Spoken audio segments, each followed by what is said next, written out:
Começa agora pela rede Novo Tempo de televisão mais um programa Evidências na busca de fatos que comprovem a veracidade histórica da Bíblia Sagrada. O mundo cristão contemporâneo está experimentando um curioso movimento, especialmente na Europa e nos Estados Unidos, mas também comum aqui no Brasil. Refiro-me ao número cada vez maior de pessoas que se declaram desigrejados, um termo inédito para descrever aquela parcela consideravelmente grande da população que diz amar Jesus, apreciar seus ensinamentos, mas não quer compromisso algum com esse organismo chamado igreja. Nos Estados Unidos, esse fenômeno recebeu o nome de Churchless Christianity e já rendeu muitos estudos a respeito. Até o conceituado Grupo Barna de Pesquisa Estatística publicou um livro sobre o assunto e concluiu que nos anos 1990, cerca de 30% dos cristãos se diziam sem igreja. No ano 2000, esse número tinha saltado para 33%. E mais recentemente, na metade da última década, são 43% dos cristãos que se dizem sem compromisso com qualquer igreja. Alguns até nasceram em famílias religiosas e outros nem tanto. Mas, ao que tudo indica, em ambos os casos, a principal razão por eles apresentada é a decepção que tiveram em algum momento com membros ou líderes religiosos que frustraram a sua percepção quanto à santidade daquele lugar. Alfred Loisy, um famoso teólogo francês do início do século XX, afirmou que Cristo não fundou formalmente uma igreja, nem estabeleceu nenhuma forma de governo para ela. Porém, o seu anúncio do reino de Deus, a transmissão dessa mensagem aos discípulos, conduziu à formação da igreja, que é o resultado da obra e vontade de Jesus. Em outras palavras, a igreja era, para ele, quase que a frustração dos planos originais de Cristo, aquilo que surgiu já que o reino de Deus não foi implantado na terra. Muitos hoje dizem que Loisy foi mal compreendido pelo magistério de sua época e que a sua tentativa era de dizer que a igreja cumpriu o papel iniciado por Cristo de proclamar o reino, mas que ela ainda não seria a consumação escatológica do que Cristo queria dizer. Ou seja, a igreja ainda não é o paraíso final prometido pelo Senhor. De qualquer forma, Loisy ficou famoso quando declarou: Jesus sonhou com o reino de Deus e não com a igreja. Essa declaração caiu como uma bomba no Instituto Católico de Paris, onde Loisy lecionava, e o resultado não podia ser outro. Ele, que era padre, foi excomungado pelo Papa Pio X e proibido de ensinar teologia na Igreja Católica. O tempo passou e a excomunhão oficial pode ter silenciado a teologia de Loisy, mas não foi capaz de impedir que os fiéis tivessem um pensamento parecido com ele. Tanto é que, 4 anos após a sua excomunhão, em 1908, a Igreja Ortodoxa Russa teve de encomendar ao arcebispo de Vereia, Hilarion Troitsky, a produção de um panfleto sobre o assunto. O título não podia ser mais provocativo: Cristianismo ou Igreja? A retórica da pergunta já dizia tudo. Nas 48 páginas de sua monografia, o autor, que mais tarde se tornaria um mártir nas mãos dos comunistas, defendia que a igreja não está presente na história apenas como um ensinamento abstrato. A igreja, na verdade, é um organismo vivo, real, que une pessoas originalmente separadas à semelhança da união entre o Pai, o Filho e o Espírito Santo. A negação da igreja está sendo, infelizmente, a principal característica já vista não apenas entre católicos, mas também protestantes. Note que, se já era assim no início do século XX, imagine hoje em dia. Em 1966, a famosa revista Christus publicou um artigo de François Roustan, também teólogo, com o provocante título Le Troisième Homme, ou O Terceiro Homem.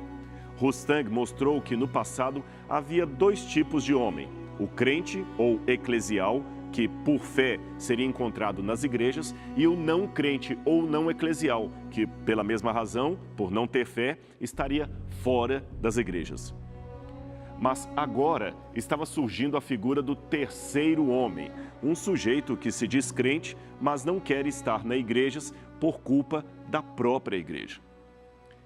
É desnecessário dizer que tanto Loisy como Roustan sofreram censura por causa das suas palavras. Roustan, por exemplo, perdeu o cargo de professor que exercia numa instituição católica. e depois se tornou psicanalista e desigrejado até a sua morte em 2016. Hoje, infelizmente, a situação está cada vez pior. Estudos sociais mostram que 60% dos jovens criados na igreja a abandonarão assim que concluírem o ensino médio ou a faculdade. E isto é muito sério.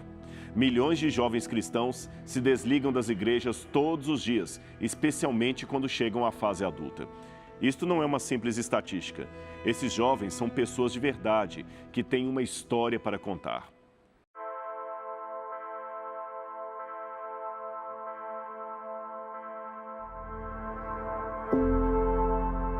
Quando escrevo uma música que não é usada do jeito que os cristãos aceitam, sou massacrado por causa disso.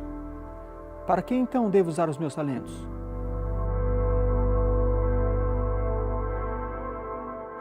Eu me senti como se tivesse levado uma facada nas costas. Eu lembro que voltei para casa pensando, os meus amigos de fora da igreja nunca teriam feito isso comigo. Aprendi com a igreja que eu não poderia acreditar ao mesmo tempo em Deus e na ciência. Então eu não tive outra escolha. Eu não acredito mais em Deus.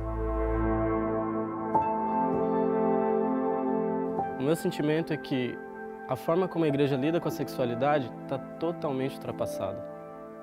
Eu sei que o caminho mais natural para muitos adultos, especialmente os pais, é entrar em pânico quando os filhos dizem coisas como estas que você acabou de ouvir e eles procuram fazer de tudo para repreendê-los ou, pior ainda, excusar-se de suas perguntas como se elas fossem dúvidas não sinceras ou coisas que não fizessem sentido de ser ditas. É claro também que por detrás de muitos questionamentos de fé, existem problemas de ordem emocional que os jovens enfrentam e com os quais não conseguem lidar naturalmente. Principalmente problemas em relação com os pais, que muitas vezes tiveram uma criação frouxa ou rígida demais. Você sabe, a diferença entre veneno e remédio é apenas uma questão de dosagem. O psicólogo americano Paul Vitz escreveu um polêmico livro defendendo que o relacionamento entre pais e filhos explica, em parte, o aumento do número de ateus em vários países. Ele diz: crianças que têm um mau relacionamento com seu pai, com maior frequência, rejeitam a existência de Deus. Citando autores famosos do ateísmo como Freud, Friedrich Nietzsche, Hitler, Joseph Stalin, Sartre, Christopher Hitchens, Daniel Dennett e até Richard Dawkins, o Dr. Vitz concluiu que o ponto em comum entre todos esses ateus famosos era o relacionamento problemático com a figura paterna.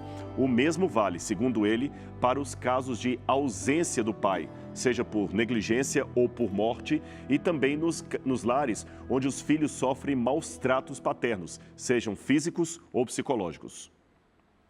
Para o psicólogo, que já foi ele mesmo ateu, a hipótese do pai problemático ou a ausência do pai fornece uma explicação consistente do forte ateísmo dessas pessoas.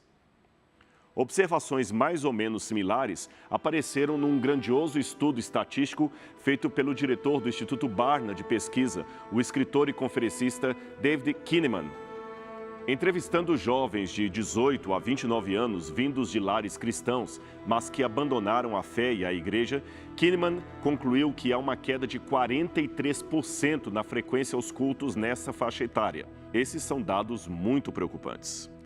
Esse assunto do afastamento das igrejas que o programa Evidências trata hoje é muito sério. E todo esse conjunto de pesquisas que você viu mencionado resultou na publicação de um best-seller nos Estados Unidos intitulado You Lost Me, que numa tradução literal seria Você me perdeu, por que jovens cristãos estão deixando a igreja? O tema e as revelações do livro não deixam de ser polêmicos. Há pelo menos 6 motivos principais apontados pelos jovens que explicam por que eles mesmos saíram da igreja. Primeira razão, as igrejas parecem ser superprotetoras. Segundo, a experiência dos adolescentes e dos jovens de 20 e poucos anos com o cristianismo é superficial. Terceira, as igrejas são vistas como inimigas da ciência. Quarto, as experiências dos jovens cristãos relacionadas à sexualidade na igreja são muitas vezes simplificadas ou criticadas demais. Quinto, eles lutam com o exclusivismo do cristianismo. E sexto, a igreja parece ser hostil para com os que possuem dúvidas honestas. Talvez uma realidade para a qual a igreja de hoje não estaria preparada, mas acabou acontecendo, era o fato do mundo secularizado assumir uma posição evangelística sobre os jovens. É isto mesmo que você ouviu, posição evangelística. Deixe-me explicar por quê. O evangelho, como você sabe, é a missão de pregar as verdades de Cristo em todas as partes do mundo. Mas você sabe que a língua é dinâmica e as palavras sofrem semântica. Sendo assim, quando vou aos dicionários, descubro que evangelizar significa converter alguém à religião pregando o evangelho, difundindo a palavra constante do evangelho. Por extensão, evangelizar também significa pregar qualquer doutrina ou ideia, preconizar. Com base no dicionário, eu não estou cometendo crime linguístico nenhum ao dizer que até ateus ativistas podem estar evangelizando pessoas, isto é, fazendo de tudo para convertê-las às suas ideias, àquela ideia de que Deus não existe e, por tabela, que a ética não deva ser baseada nos valores morais que a religião e a igreja ensinam. E isto vale para outros tipos de produtos e ideologias que são apresentados todos os dias às massas, usando principalmente as marcas conhecidas e o marketing bem elaborado. É muita ingenuidade pensar que comerciais só existem para vender produtos. Seu intento é muito mais abrangente. Até eleições presidenciais americanas já foram decididas pela disputa entre duas marcas de refrigerante que patrocinavam diferentes candidatos. Não existe marketing sem ideologia. E não existe ideologia se não for divulgada com empenho. Quer ver como eu não estou exagerando? Steve Jobs, fundador da Apple e, sem dúvida, uma das pessoas mais influentes para o empreendedorismo. Ele foi influente não apenas pelos produtos que criou e aperfeiçoou, mas também pelas estratégias em marketing e filosofia de vida que conquistaram milhares de seguidores por todo o mundo. Jobs dizia em suas palestras e entrevistas que uma ótima forma de criar conceitos e desenvolver a marca ou o que você oferece é por meio do marketing de conteúdo. Conteúdos relevantes e de qualidade favorecem a criação da autoridade sobre determinado assunto. Ajudam muito para que as pessoas conheçam e vejam que você oferece muito mais. As pessoas, continuou Jobs, são ambiciosas e sonhadoras. E sendo assim, ele dizia, venda sonhos e não apenas produtos. E continua, preste atenção. Jobs disse, evangelize seus clientes, fazendo com que eles vistam a camisa da marca de uma forma que eles não percebam mais que aquilo é uma marca e começam a considerá-la uma ideologia, um estilo de vida, um comportamento e um modo de pensar. Você percebeu? Evangelize seus clientes. Esta é uma frase muito forte e seria muito simplório pensar que o marketing hoje, nas suas mais diferentes formas, seria apenas uma forma de vender produtos comerciais. Eles querem vender ideologias, conceitos, valores morais.